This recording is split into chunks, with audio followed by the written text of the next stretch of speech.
नमस्कार। Dreams 11 IPL के एक सीजन की अब लगभग लीग मैच खत्म हो चुके हैं और अब शुरुआत होने जा रही है प्लेऑफ के मुकाबले की। तो उससे जुड़ा हमारा ये खास शो यानी क्रेजी क्रिकेट, जिसमें आप सभी का मैं बहुत बहुत स्वागत करता हूं। आज प्लेऑफ का पहला मुकाबला खेला जाएगा। क्वालिफायर मुकाबला है जो कि दिल्ली वर्सेस मुंबई है, यानी मुंबई जो कि सबसे मजबूत टीम मानी जा रही है। और बात की जाए दिल्ली की तो थोड़ा उतार चढ़ाव भरा सफर भले ही रहा हो, लेकिन ये टीम शीर्ष दो टीमों के तौर पर अपना मुकाम हासिल करने में कामयाब रही है। इसलिए कुल मिलाकर ये एक शानदार मुकाबला होने वाला है और यहां जो टीम जीत हासिल करती है उसे सीधे फाइनल का टिकट मिलेगा, जबकि जो टीम यहां पर परास्त होती है उसे एलिमिनेटर मुकाबले की विजेता टीम के साथ दूसरे क्वालिफायर मुकाबले में खेलने का मौका मिलेगा, यानी एक चांस यहां पर हारने वाली टीम को और रहेगा। तो कैसा हो सकता है मुकाबला और अब ये टूर्नामेंट में किस तरह का रोमांच हमें देखने को मिल सकता है, तो उस पर बातचीत के लिए हमारे साथ हमारे एक्सपर्ट्स मौजूद हैं। सुखदेव सिंह गुम्मन सर मौजूद हैं, क्रिकेट एक्सपर्ट हैं, पूर्व क्रिकेटर हैं और लगातार आईपीएल के पूरे सीजन में अपनी समीक्षा के माध्यम से क्रिकेट के रोमांच को 4 गुना बढ़ा रहे हैं। और साथ ही साथ मौजूद हैं देवाशीष नीलोसे सर, शानदार क्रिकेटर रहे हैं, मध्य प्रदेश क्रिकेट एसोसिएशन से जुड़े रहे हैं, पूर्व क्रिकेटर हैं, बीसीसीआई के कोच के तौर पर भी अपनी सेवाएं दे चुके हैं। सर, आप दोनों ही अतिथियों का बहुत बहुत स्वागत है। सर, मुंबई की टी शर्ट पहने हुए हैं आप, क्या समझूं मैं?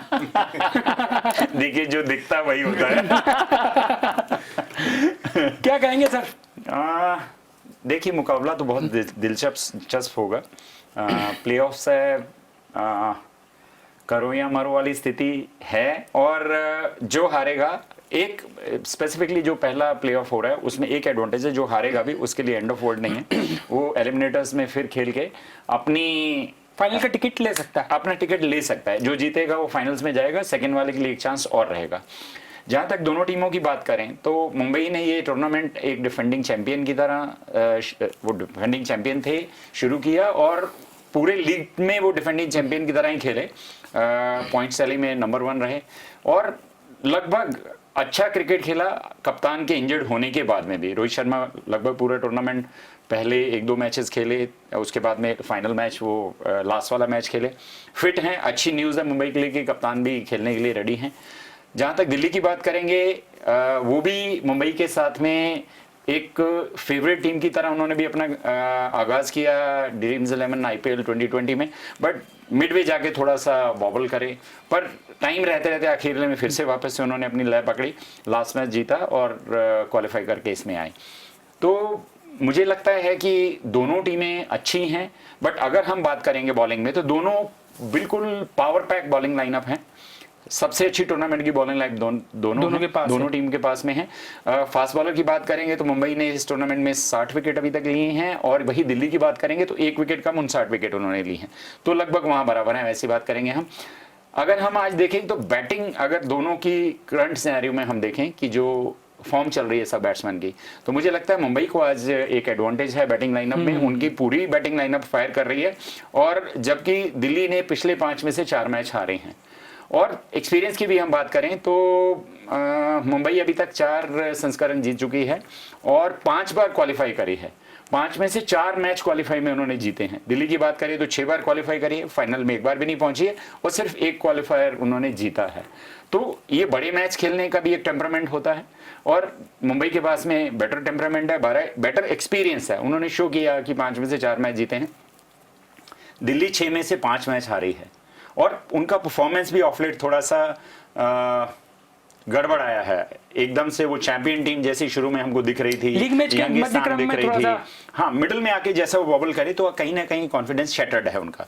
टॉप ऑफ इट अगर हम देखेंगे तो उनके प्रीमियम बॉलर अश्विन जो हैं, रविचंद्र अश्विन, पिछले मैच में हैमस्ट्रिंग इंजरी के कारण से अपना बॉलिंग कोटा करके बाहर चले गए थे, तो कहीं ना कहीं इंजरी थ्रेट है, फुल्ली फिट नहीं है। ऑल दोनों ने आज शाम को बॉलिंग प्रैक्टिस करी, मुझे लगता है कि आज खेलेंगे। कोई ऑफिशियली न्यूज़ नहीं है कि वो इंजर्ड है और नहीं खेल पाएंगे, बट फिर भी एक हैमस्ट्रिंग इंजरी जो है वो मेजर इंजरी होती है और कहीं ना कहीं वो प्लेयर अपना फुल्ली नहीं दे पाएगा, क्योंकि ये बहुत इंपॉर्टेंट मैच है और मुंबई के पास में लेफ्ट हैंडर बैट्समैन भी हैं, तो एक ऑफ स्पिनर बहुत ज़्यादा डेडली हो सकता है, अच्छा परफॉर्म कर सकता है।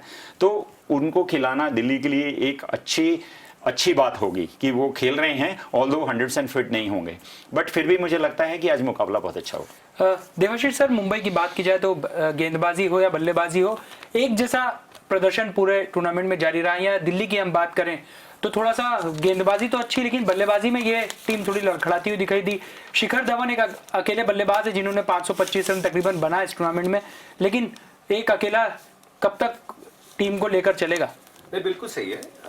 देखिए, लेकिन क्या होता है कि सबसे बड़ा चीज़ होती है कि आपको पहला तो एक प्रेशर प्लेऑफ का है, वो प्लेऑफ का प्रेशर खत्म हो गया है।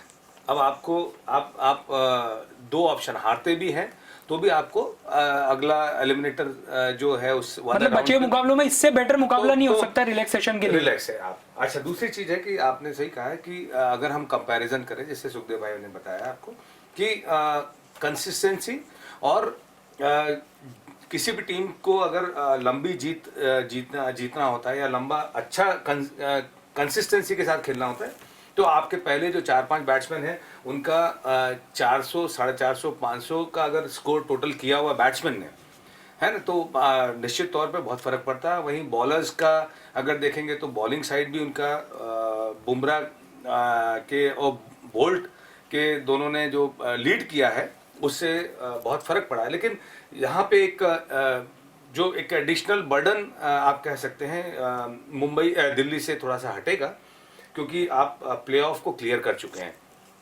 तो आपका जो एक मेंटल ब्लॉकेज भी होता है कि पहला हर्डल आपने क्लियर कर दिया, दूसरा हर्डल थोड़ा सा आसान है। अगर आप हारते भी हैं तो आपको एक चांस और मिलता है। ये सही है कि आपका शिखर धवन के अलावा जो दूसरे बैट्समैन हैं, किसी ने 300 तक, ऋषभ पंत ने 280 कुछ किए हैं, और श्रेयस अय्यर उसके बाद 400 रन के साथ दूसरे उस पे हैं। एक दो बैट्समैन के अगर और ऐसे ही स्कोर होते, कंसिस्टेंसी के साथ होते, तो निश्चित तौर पे दिल्ली की स्थिति और अच्छी होती है। यहाँ एक चीज मैं कहना चाहूंगा कि एक नेचुरल जस्टिस भी होता है कि मुंबई लगातार जीतती हुई आ रही थी और एसआरके ने ब्रेक देके और मैच जीता है, लय तोड़ी है।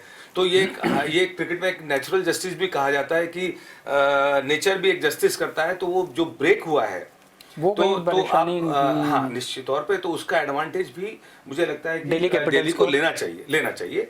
और जब से श्रेयस अय्यर ने टीम को संभाला है, जब से रिकी पॉन्टिंग ने संभाला है, तो एक नए अवतार में एक थोड़ा सा बैलेंस टीम दिख रही है। और स्टार्ट बहुत अच्छा किया था, जैसा सुखदेव भाई ने बताया कि 5-6 मैच में से लगातार 4 मैच हारी हैं। तो लेकिन क्या होता है, जब आप एक बार क्वालिफाई कर गए तो आप पे से वो प्रेशर हट गया है। तो और रबाड़ा 25 विकेट लेके हाईएस्ट विकेट टेकर है। और जब भी क्राइसिस में दिल्ली को जरूरत पड़ी है, उनको वापस जब बुलाया गया है बॉलिंग के लिए, तो उन्होंने ब्रेक थ्रू दिया है। और आपके पावर प्ले में और डेथ ओवर्स में बहुत अच्छा बॉलिंग किया है। तो एक उसका एडवांटेज भी मुझे लगता है कि दिल्ली को इंटरेस्टिंग, मतलब आप ये नहीं कह सकते कि एक तरफा मुकाबला, ये बहुत रोमांचक मुकाबला होगा। दो शीर्ष की टीम है, रोमांच बना रहेगा मैच का। लेकिन सर मुंबई यहाँ पर थोड़ा सा हम देखें तो वजन इसलिए भी भारी दिखाई देता है क्योंकि बल्लेबाज बहुत भारी दिखाई दे रहे हैं फॉर्म में। दिल्ली के बल्लेबाज थोड़ा सा जिस तरीके से अपनी क्षमता का परिचय देना चाहिए वो दे नहीं पाए। और दूसरी तरफ बात की जाए तो इस सीजन की सबसे घातक गेंदबाजी करने वाले 2 बॉलर्स मुंबई के साथ मौजूद है, जिनने अभी तक 43 विकेट हासिल किए हैं, और वो जोड़ी है ट्रेंट बोल्ट और जसप्रीत बुमराह की। ये परेशानी खड़ी करेगी इनके बल्लेबाजों के लिए? नहीं, बिल्कुल। देखिए, 2020 फटाफट क्रिकेट है, अनिश्चितताओं का खेल है, कुछ भी हो सकता है। और जहाँ तक हम बात करेंगे बॉलिंग की, तो डेफिनेटली ट्रेंट बोल्ट नई बॉल बहुत स्विंग करते हैं। उनकी बॉल लेफ्ट आर्मर है, नेचुरल इंस्विंग आती है। और अगर बॉल देखिए वाइट बॉल है, पहले 2 ओवर वो हिलती है, 2-3 ओवर, वो 2-3 ओवर दिल्ली के बैट्समैन ठीक से खेल लें तो डेफिनेटली उनके पास बेटर चांस है। स्पिन डिपार्टमेंट अगर हम बात करेंगे तो मुंबई वीक है as compared to Delhi. R Ashwin, Akshar Patel versus Rahul चार और कुणाल पांड्या, दोनों में डिफेंस है। हम फास्ट बॉलिंग की बात करेंगे तो मुंबई को फेवर है थोड़ा सा, जबकि रबाडा अभी हाईएस्ट विकेट टेकर हैं, पर उनके साथ में जैसे नोतजे हैं या डैनियल सैम्स को लेकर आए हैं, तो वो थोड़े से वीकर लेसर बॉलर लगते हैं एज कम्पेयर टू। अगर हम क्वालिटी ऑफ बॉलिंग की बात करेंगे तो दोनों ही मैच विनर हैं मुंबई के पास जो हैं वो। ट्रेंट बोल्ट जो है वो इनिशियली विकेट लेते हैं, बुमराह भी लेते हैं, बट बुमराह डेथ ओवर के स्पेशलिस्ट हैं।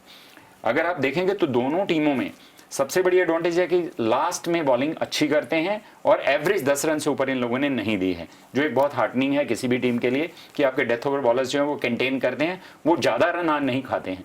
अब ज़्यादा रन खाते हैं तो ऑब्वियसली स्कोर बड़ा होगा, स्कोर बड़ा होगा तो बॉलर्स के लिए मुश्किल होगी उनको जीतने के लिए।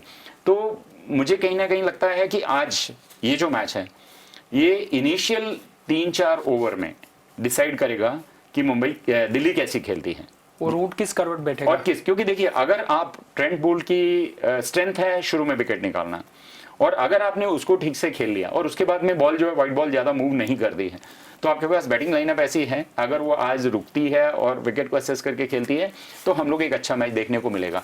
अन्यथा अगर पहले विकेट गिरती हैं तो फिर दिल्ली के लिए चांस कम हो।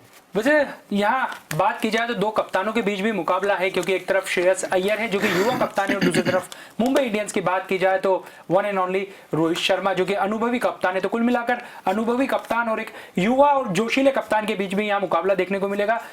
सर मेरा आपसे सवाल है कि श्रेयस अय्यर के साथ हम कुछ कमजोरियां भी देखते हैं कि जब भी मैच हाथ से छिटकता हुआ दिखाई देता है तो तनाव चेहरे पर दिखाई देता है और उसका असर कहीं ना कहीं रणनीति पर पड़ने लगता है, टीम का मोरल जो है वो थोड़ा डाउन होता है। ये हमने दिल्ली की जब पहली हार हुई उसके बाद देखा और उसका असर लगातार 5 मैचों में देखने को दिखा। बिल्कुल सही है। देखिए बहुत बड़ा फर्क है, बहुत मेजर फर्क है रोहित शर्मा में और श्रेयस अय्यर में। रोहित शर्मा का आप देखेंगे तो पिछले 4 एडिशन में मैं कप्तानी करते हुए और एक उन्होंने कीर्तिमान बनाया है। और बहुत बड़ा फर्क है कि एक प्लेयर वो है जो वर्ल्ड का क्लास प्लेयर, T20 में और वनडे का एक अलग क्लास है, one of the best batsman में से आप उसको कह सकते हैं। और वहीं इंडिया को भी उन्होंने जब भी मौका मिला है और कप्तानी की है।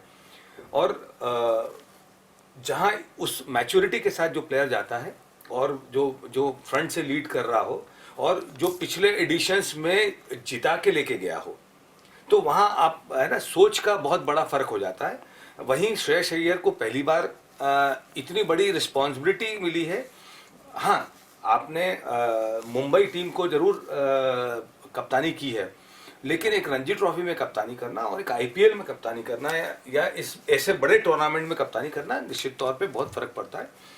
रोहित को T20 में अगर मुझे पर्सनली पूछेंगे तो मैं कह सकता हूं कि विराट से भी ज्यादा सेंसिबल कप्तान मुझे रोहित लगते हैं। बिल्कुल, जिस तरह से कूल होके काम होके उस स्ट्रेटेजीज को तनाव नहीं आते। अच्छा देखिए एक ये होता है कि अगर हम क्लाइव लायड की टीम, वेस्ट इंडीज टीम की बात करें या हम स्टीव वॉक के समय की टीम की बात करें या हमारे यहाँ सौरव के समय की टीम की बात करें, तो ये बहुत फॉर्चुनेट कैप्टन्स भी है जिनको बहुत अच्छी टीम मिली है जब आपको कुछ बहुत ज्यादा करने की जरूरत नहीं पड़ी है। वही मुंबई के साथ देखते हैं, मुंबई के साथ एक बहुत बड़ा एडवांटेज, लेकिन उसमें सबसे बड़ा योगदान रोहित शर्मा का भी है इस टीम को इस लायक बनाने में। लेकिन सर इसमें एक सवाल ये भी पैदा होता है, मैं सर की बात को ही आगे बढ़ाऊंगा, आपसे ये सवाल पूछूंगा कि कई बार जब टीम में बहुत सितारा खिलाड़ी होते हैं तो वो टीम कहीं ना कहीं उस समय भी स्ट्रगल करने लगती है, क्योंकि ऐसा लगता है कि एक मैदान में कई तलवारें आ गई। और RCB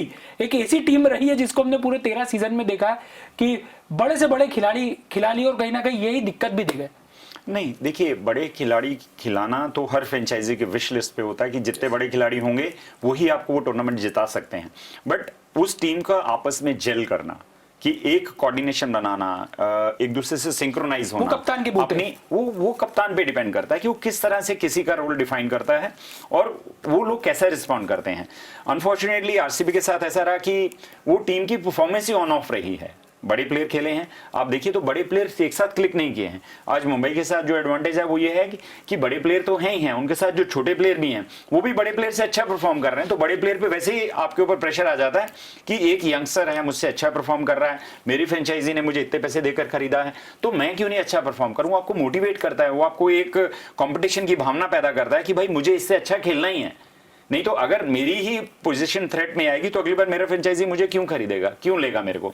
तो इस कारण से जब आपके पास बड़े प्लेयर होते हैं और उसके साथ मिश्रित जो इंडियन प्लेयर होंगे, अगर वो अच्छा परफॉर्म करेंगे तो डेफिनेटली उनको एक और कंपटीशन मिलेगा और दोनों का जो एक कॉम्बिनेशन बनेगा वो डेडली बनेगा, जो आज मुंबई के पास में है। जहां तक हम इन दोनों टीमों की बात करें, डीसी की और मुंबई की, इस टूर्नामेंट में 2 मैच इन्होंने खेले हैं और दोनों ही मैच मुंबई ने जीते हैं। डीसी ने पहले मैच में 162 रन बनाए थे 4 विकेट पे और 5 विकेट से मुंबई ने 166 रन बना के 5 विकेट से मैच जीत लिया था। सेकंड मैच लगभग वन साइडेड था, दिल्ली 110 रन पे 9 विकेट पे बना पाई थी और मुंबई ने 111 रन बनाकर 1 जीत लिया था। ये बहुत बड़ा फैक्टर होता है जब आप किसी ऑपोजिशन से मैच खेलने जाते हैं, तो आपके दिमाग में रहता है पहले हमने क्या किया था, कैसे खेले थे। वो मोमेंटम जो कैरी करता है वो कहीं ना कहीं आपको रोकता है सोचने के लिए कि मुझे इससे बेटर परफॉर्म करना, अच्छा खेलना है। और 2020 इतना छोटे स्पैन का गेम है, जब आप सोचने लगेंगे, जब आप थोड़ा रुक कर खेलने की कोशिश करेंगे तो मे बी आप उसमें गलती करेंगे और जितने रन आपको विकेट पे बनाना है, स्कोर जितना होना चाहिए, आप नहीं बना पाएंगे तो आपके लिए मुश्किल होगी। मुंबई की टीम बैटिंग में फायर कर रही है, बॉलिंग में कर रही है। ब्लेस्ड है वो कि उनको सिर्फ एक इंजरी हुई, रोहित शर्मा इंजर्ड हुए और उसकी जगह जो भी हम प्लेयर इन्होंने खिलाया सब ने फायर किया। दिल्ली ऑन द कॉन्ट्रेरी सफर किया इन लोगों ने, इंजरीज ज्यादा हुई, टीम जो है रिकम्पाइल कर रही, अच्छा खेली इंजरी के बाद में भी, बीच में कहीं ना कहीं अच्छा नहीं खेल पाई। बट अभी मुझे लगता है कि इस क्वालिफायर में जाने के बाद में पास सारा भूल के आज के दिन के ऊपर फोकस करना होगा और आज जो टीम इसको बेटर अपनी जो भी हम पॉलिसीज टीम की बाहर रणनीति बनती है कि हमारा प्लान ए ये होगा, प्लान बी ये होगा, अगर हम ऐसा खेलते हैं तो हम ये करेंगे, अगर हमें ये दिक्कत आती है तो हम बी प्लान पे जाएंगे। जो टीम बेटर एग्जीक्यूट करेगी वो टीम आज जीतेगी। मैं थोड़ा सा और ऐड करना चाहूँगा इसमें कि सुखदेव भाई ने जैसे बताया कि आपका कप्तान और कोच का, लेकिन उतनी ही अहम जिम्मेदारी यहाँ पे फ्रेंचाइजी ओनर्स ने दिखाई है। मुंबई इंडियंस की जहाँ से बात करें कि इन्वॉल्वमेंट अगर आप देखेंगे तो जितना इन्वॉल्वमेंट ये फ्रेंचाइजी ओनर का है उतना एक फैमिली की तरह आप देखिए। उसके बाद भी जब जो इनके फैमिली फंक्शंस भी होते हैं या अदरवाइज भी कोई भी फंक्शन होता है तो ये सारे प्लेयर्स वहाँ मौजूद होते हैं। तो एक बाइंडिंग, हाँ, पारिवारिक जो रिश्ता और पारिवारिक एक टीम को बनाया है, उसमें मैं क्रेडिट फ्रेंचाइजी ओनर्स को भी देना चाहूँगा, जिसका जो कह सकते हैं कॉपी कह लें या उन तौर तरीकों को दिल्ली ने भी अपनाने की इस बार कोशिश की। जिस तरीके से उनके ओनर्स ने जब टीम अच्छा नहीं कर पा रही थी तो एक सरप्राइज पार्टी और सरप्राइज एक इवेंट रखा था जिसमें सारे प्लेयर्स के फैमिली मेंबर्स ने वीडियो कॉल हुआ था और उन्होंने वो सब चीज़ों को शेयर किया था। तो ये जो चीज़ें होती है, ये जैसे हम बात करेंगे कि केविन पोलार्ड एक इम्पॉर्टेंट प्लेयर है आपका और उसको विद फैमिली चार्टर्ड प्लेन उसके लिए भेजा गया और उसमें आया। तो जब फ्रेंचाइजी आपको इस परिवार की तरह रखती है तो एक माहौल ही अलग हो जाता है। और दूसरी चीज़ सबसे इम्पॉर्टेंट है कि जैसे सुखदेव भाई ने बोला कि किसी भी टीम के आपके प्रोफेशनल्स जो बाहर के फॉरेन प्लेयर्स हैं, उसके अलावा अगर इंडियन प्लेयर्स परफॉर्म करते हैं वो सबसे इम्पॉर्टेंट है। तो आप देखेंगे तो रोहित शर्मा, उसके बाद ईशान किशन, फिर सूर्य कुमार यादव और हार्दिक पांड्या, ये बैट्समैन जिन्होंने बहुत अच्छा, मतलब इनफैक्ट तीनों ने तो 400 प्लस हैं और हार्दिक पांड्या 300 के आसपास हैं, 280 समथिंग कुछ रन्स हैं। तो ये मेजर इम्पैक्ट है कि जब इंडियन प्लेयर्स भी अच्छा करेंगे तो एक कंबाइंड एफर्ट जो होता है वो फर्क आपको यहाँ देखने को मिलेगा। और अब भाई का बड़ा अपडेट यहाँ पर इस मुकाबले से पहले हमारे सामने आ रहा है ये कि टॉस हो चुका है और दिल्ली कैपिटल्स ने टॉस जीतने के बाद पहले गेंदबाजी का फैसला लिया है, यानी मुंबई इंडियंस इस मुकाबले में पहले बल्लेबाजी करती हुई दिखाई देगी। सर, इस फैसले को किस नजरिए से देखते हैं आप? देखिए, एडवांटेज तो है क्योंकि दुबई में भी और अबू धाबी में भी सेकंड बॉलिंग में ड्यू आ रहा है और ड्यू आने से बॉलर के लिए मुश्किल होता है। क्लियर कट एक एडवांटेज दिल्ली को है कि आप टॉस जीते हैं और आपने अपने मन माफिक डिसीजन लिया है। और मेरे ख्याल से अभी कोई भी कप्तान अगर टॉस जीता तो शायद यही उनका ऑफर होना चाहिए था कि मैं बॉलिंग करूंगा, आप बैटिंग करिए। क्योंकि जब ड्यू है, ड्यू में हर चीज आपके अगेंस्ट जाती है, आपके दिमाग में रहता है, ड्यू फैक्टर है, आप फोकस गेम पे नहीं कर पाते, बॉल को प्रॉपर होल्ड नहीं कर पाते। हमने पिछले मैचेस में देखा कि लॉकी फर्ग्यूसन ने एक हाई फुल टॉस डाला और नो बॉल डिक्लेयर हुआ, उसमें 9 रन बने, 2 रन बन गए, एक नो बॉल का हुआ, अगली बॉल पे छक्का लगा। एक बॉल पे 9 रन आना आपको किसी भी मैच का परिणाम ही बदल सकता है। वो अपने आप में दिखाता है कि क्यों जो कैप्टन टॉस जीतता है वो चाहता है कि सूखी बॉल के साथ हम बॉलिंग करें, क्योंकि वो आपकी स्ट्रेंथ है। आप उस समय सामने वाले को रोक सकते हैं, अपने हिसाब से बॉलिंग कर सकते हैं। जब ड्यू आता है तो तब तो बॉल को ग्रिप करना मुश्किल होता है। तो मुझे लगता है कि मुंबई के लिए अब और भी ज़्यादा इंपॉर्टेंट हो गया है कि जो यहाँ पे लगभग 171 रन एवरेज स्कोर है बैटिंग फर्स्ट, तो आपको कम से कम 20 रन का कुशन लेके चलना पड़ेगा। वो जीत के रन होंगे। हाँ, क्योंकि देखिए जब आप गीली बॉल के साथ बॉलिंग करेंगे तो आपका डेफिनेटली बॉलर जो है वो उस पोटेंशियल पे बॉलिंग नहीं कर पाएगा जिस कैलिबर का वो बॉलर है। तो आपको 20 रन का क्वेश्चन तो उनके लिए लेके चलना पड़ेगा कि अगर दिल्ली 170-71 रन की एवरेज फर्स्ट इनिंग स्कोर है तो मुंबई को कम से कम 195 रन 200 रन इस इनिंग में बनाने होंगे अगर उनको कंफर्टेबली इस स्कोर को डिफेंड करना है तो। देवाशीष सर, वैसे दिल्ली के लिए एक परेशानी की बात ये रही कि हार की भी लय बन गई थी, लेकिन मुंबई इंडियंस के साथ एक चीज अच्छी रही कि जिस दिन उनका नहीं रहा सिर्फ उसी दिन हारी है, बाकी इस टीम ने कभी भी ऐसा हमें लगा नहीं कि अपने खराब प्रदर्शन के कारण ये टीम को हार का सामना करना पड़ा हो। तो ये एक फैक्टर कितना यहाँ पर प्लस रहेगा या सरप्लस रहेगा मुंबई इंडियन के लिए? नहीं, बहुत अहम रहेगा ये मुंबई इंडियंस ही नहीं किसी भी टीम के लिए रहेगा, क्योंकि क्या होता है कि जब आपका कॉम्बिनेशन होता है और सब अपनी अपनी जिम्मेदारियों को निभाते हैं, आपको बताना नहीं पड़ता कि भाई आपको ये करना है, आपको ये करना है। जिसको जैसा मौका आता है वैसा हीरो बनने का जो मौका है कोई भी नहीं छोड़ता। हम देखिए सूर्य कुमार यादव को सबसे मोस्ट अंडररेटेड प्लेयर हम बता रहे थे, लेकिन उसको जब मौका मिला तो उसने वो मैच जिताया है, और एक ऐसा मैच जिताया है जो जो जो मतलब वो टीम का एक रिदम और टीम का जज्बा बताता है कि ऐसा नहीं। उन्होंने इशारा भी किया कि मैं भी हूँ, मैं हूँ। तो ये एक विराट कोहली को भी बताया कि मुझे क्यों नहीं लिया। नहीं, यही एक जो कॉन्फिडेंस लेवल है जो एक टीम मैनेजमेंट या कप्तान प्लेयर को देता है, और प्लेयर उस कॉन्फिडेंस लेवल को कैसे निभाता है, क्योंकि मुझे मालूम है कि जब मौका मिलेगा तब मैं हीरो बन के बताऊंगा। तो ये सबसे इंपॉर्टेंट है और उसका एडवांटेज निश्चित तौर पे मुंबई को रहेगा। हाँ, जहाँ पे टॉस जीतना बहुत क्रूशियल है, लेकिन मैं समझता हूँ कि जो दोनों प्रो हैं इनके, जो आप कह सकते हैं कि बोल्ट और बुमराह हैं, वो इतने सीजन प्लेयर हैं, इतने बड़े प्लेयर हैं कि उसका इम्पेक्ट बहुत ज़्यादा उन पे नहीं पड़ेगा, क्योंकि वो आईपीएल के नहीं, वो इंटरनेशनल लेवल पे अपने आप को उपयोगिता सिद्ध कर चुके हैं, और बुमराह तो वर्ल्ड के बेस्ट बॉलर हैं। तो उसका एडवांटेज निश्चित तौर पे मिलेगा, लेकिन बहुत बड़ा एडवांटेज मुझे नहीं दिखता कि ऐसा मिल पाएगा। हाँ, जो आपने कहा कि जो हार का जो एक वो था, वो एक बोझ जो टीम लेके चलेगी, लेकिन एक यही एडवांटेज है कि प्लेऑफ से आप ऊपर आ गए और आप हारते भी हैं तो आपको एक मौका और है कि हम वापस फाइनल में आ सकते हैं। तो थोड़ा सा टीमें रिलैक्स होंगी इसमें। अब जाते जाते आखिरी सवाल सर, क्या इस टीम में से किसे आप फाइनल का टिकट देने की चाहत रखते हैं? मैं चाहूंगा कि दिल्ली आए, हाँ, क्योंकि थोड़ा सा बहुत लंबा मुंबई ने बहुत लंबा राज किया है, तो थोड़ा सा दिल्ली भी कोई टीम लगातार जीती तो थोड़ा सा जेलस से भी लगता है ना कि नहीं, थोड़ा सा तो इस बार अपन भाई से कहेंगे कि थोड़ा यंगस्टर्स को प्रमोट करो, जरूरी है। थोड़ा सा आगे आने दो उनको। और थोड़ा सा इसमें थोड़ा सा अपन दूसरा चीज भी पुट ऑन कर देंगे कि सर इसमें इंडियंस प्लेयर्स भी थोड़ा अच्छे युवा थोड़ा नहीं, दोनों देखिए, क्रिकेट जो गेम है वो जो अच्छा खेलेगा उसको जीतना चाहिए। और मतलब दिल्ली अच्छा खेले मुझे नहीं देखिए, दिल्ली बहुत अच्छा खेल रही थी और मैं भी उसको एक फेवरेट टीम मांग रहा था, बट जिस तरह से उन्होंने वॉबल किया है बीच के 4 मैचेस में, और जो लास्ट मैच भी था वो स्ट्रोक ऑफ लक से मैं कहना चाहूंगा कि वो लगभग जीते हैं। कि उस समय अगर सिराज की जगह कोई और बॉलर होता आरसीबी के पास में, तो उनको उस समय भी ये मैच जीतने में मुश्किल आती और फिर स्ट्रगल करते क्वालिफाई करने के लिए। मेरे हिसाब से मुंबई इस मैच में as a winner, as a favourite team start करेगी, क्योंकि उनके सारे डिपार्टमेंट जो मुझे लगते हैं, मुझे एक भी प्लेयर ऐसा नहीं लग रहा कि जहां हम बोल सकते हैं राहुल चार जरूर उतना अच्छा परफॉर्म नहीं कर रहे हैं, एज ए स्पिनर की बात करेंगे हम।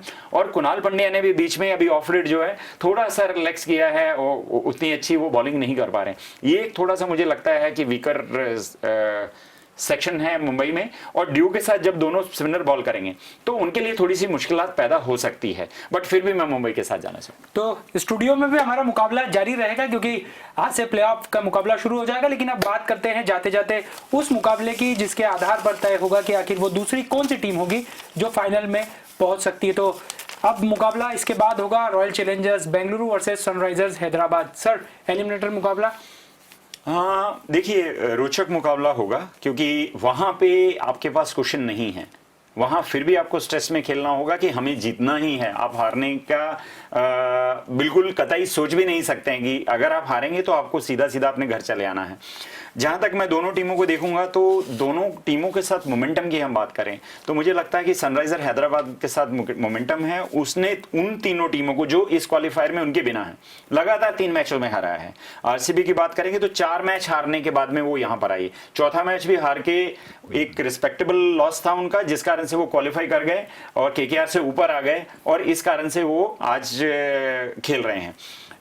जहां तक हम परफॉर्मेंस की बात करेंगे तो आरसीबी बहुत हैवीली विराट कोहली और एबी डिविलियर के ऊपर बैंक कर रही हैं। बाकी बैट्समैन देवदत्त पडिक्कल थोड़ा ठीक खेल रहे हैं, जोश फिलिप आए हैं वो थोड़ा बहुत ओके कर रहे हैं। अब 2020 में 1-2 प्लेयर के ऊपर बैंक करके मैच नहीं जीत सकते हैं। मुझे तो ये लगता है, आई एम सॉरी टू से, मुझे ऐसा लगता है कि वो टीम क्वालिफाई डिजर्व नहीं करती थी। मुझे पंजाब ज्यादा भारी लगती है इसके मुकाबले। डेफिनेटली ये तो देखिए लक होता है, क्रिकेट में लक फैक्टर बहुत इंपॉर्टेंट है। पंजाब ने शुरू से अच्छा क्रिकेट खेला, अनफॉर्चुनेटली शुरू के मैच 222 रन 224 रन बना के आप हार जाते हैं तो इसको आप सिर्फ बैड लक ही बोल सकते हैं। और टाई, आप मैच टाई करते हैं उसमें हार जाते हैं तो कहीं ना कहीं, और देखिए ये तो अगर लक आपके साथ में है, आप जीते हैं, आप इसीलिए यहाँ खेल रहे हैं, क्वालिफायर्स में हैं आप, बट कहीं ना कहीं मुझे लगता है कि वो टीम थोड़ी सी वीकर है as compared to Sunriser Hyderabad. मुझे ऐसा लगता है, ये मेरा अपना फीलिंग है, ये गलत भी हो सकता है जो मैंने एनालिसिस किया है। मुझे लगता है कि आज के मैच में मुंबई जीतेगी, दिल्ली कल के मैच में या तो जीतेगी या सनराइजर हैदराबाद सेकंड में।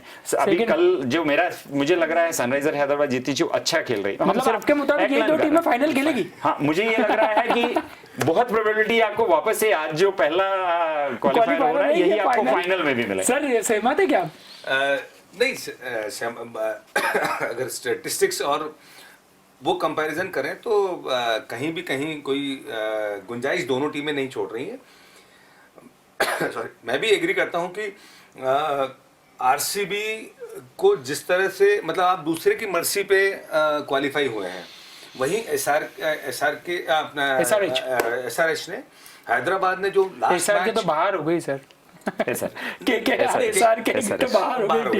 जो हैदराबाद ने जो जिस तरह से लास्ट मैच खेला कि एक प्रेशर था आपको कि ये मैच आपके लिए डू एंड डाई वाला था, आपको जीतना ही है, बट जितने कन्विंसिंग विक्ट्री उन्होंने हासिल की है उससे मुझे लगता है कि एक बहुत अच्छा मुकाबला हैदराबाद रखेगी। और हो सकता है कि मुझे लगता है कि मुंबई इंडियंस और एसआरके, सॉरी वैसे एसआरके इसलिए भी चलता है क्योंकि जो केकेआर टीम एसआरके की है वो एसआरएच के कारण ही नहीं है। नहीं, क्योंकि अगर वो आती तो केकेआर। मुझे तो विषय ऑफ द रिकॉर्ड में एक चीज और आपसे कहना चाहता, मुझे तो ऐसा लगता है कि मुंबई ने लास्ट वाला मैच हारा इसीलिए क्योंकि कहीं ना कहीं केकेआर से उनको डर लगता था।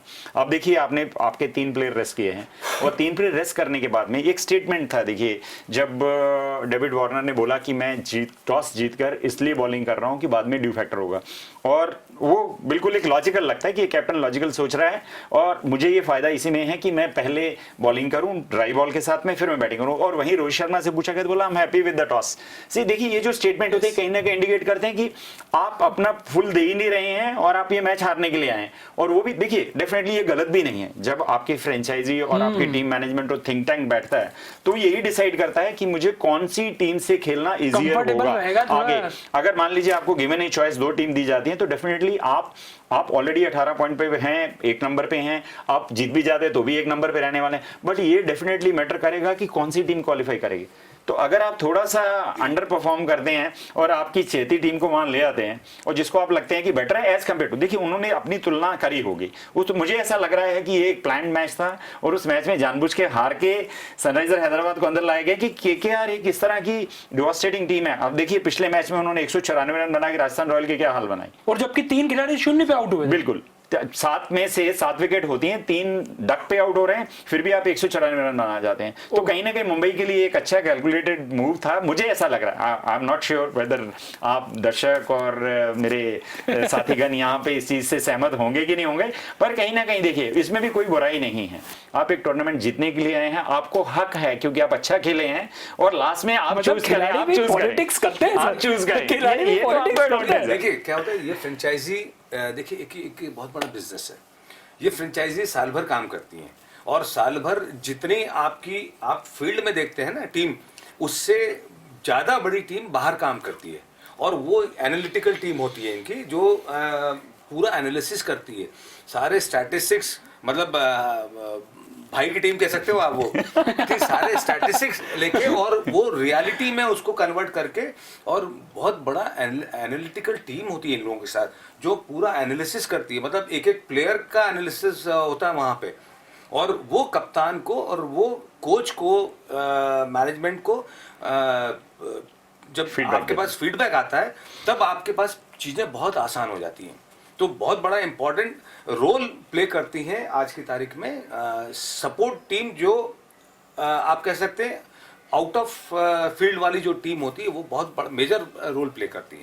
तो कुल मिलाकर मेजर रोल प्ले करती है, तो मेजर एंटरटेनमेंट, मेजर रोमांचक ये घड़ियां भी हमारा इंतजार कर रही है, क्योंकि अब से कुछ ही देर में ये खास मुकाबला शुरू होने वाला है, Mumbai Indians versus Delhi Capitals. 2 शीर्ष की टीमें, बहुत लंबा सफर तय कर यहां तक पहुंची है टीम। 14 मुकाबले दोनों टीमों ने खेले हैं, और आखिरकार जिस मुकाम का उनको इंतजार था वो मिला, और अब जरूरत है एक जीत की, क्योंकि यहां जो टीम जीतती है वो सीधे फाइनल में पहुंचेगी। तो एक अच्छा मुकाबला है, अच्छा संघर्ष, लेकिन हम सभी के लिए शानदार जानदार रोमांच। तो फिर कल मुलाकात होती है ठीक शाम को 6:30 बजे, क्योंकि अब मुकाबला इसके बाद रहेगा एलिमिनेटर मुकाबला, जो कि royal Challengers Bengaluru versus Sunrisers Hyderabad के बीच होगा। तो अंतिम चरणों में है आईपीएल, लेकिन रोमांचक का जो ये दौर है हमारे बीच में, ये अंतिम क्षणों का नहीं है, ये लगातार जारी रहेगा, क्योंकि डीजीआर न्यूज पर खबरों का सिलसिला भी इसी अंदाज में जारी है। कल मुलाकात होती है, तब तक के लिए इजाजत दीजिए, नमस्कार, बाय बाय।